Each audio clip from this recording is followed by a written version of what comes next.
శ్రీరామచంద్రుడి యొక్క అవతారానికంటే ముందు పుత్రకామేష్టి యాగం జరిగింది అనేటటువంటి విషయం అందరికీ తెలిసినటువంటిదే.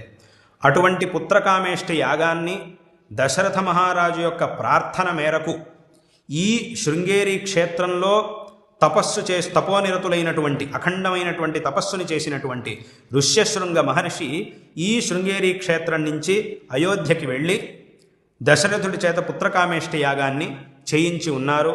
ఆ ఋష్యశృంగ మహర్షుల వారు చేయించినటువంటి పుత్రకామేష్టి యాగం తర్వాత దశరథ మహారాజు సాక్షాత్తు భగవంతుణ్ణే శ్రీరామచంద్రుడిగా తన పుత్రుడిగా పొంది ఉన్నాడు. కాబట్టి ఈ శృంగేరి క్షేత్రానికి శ్రీరామచంద్రుడి యొక్క అవతారానికి ఆ అవతార భూమికి ఇటువంటి ఒక విశేషమైనటువంటి సంబంధం ఉన్నది. ఇటువంటి ఈ ఋష్యశృంగ మహర్షి యొక్క తపోభూమి అయిన శృంగేరి క్షేత్రంలో జగద్గురు శంకర భగవత్పాదాచార్యుల వారు ఈ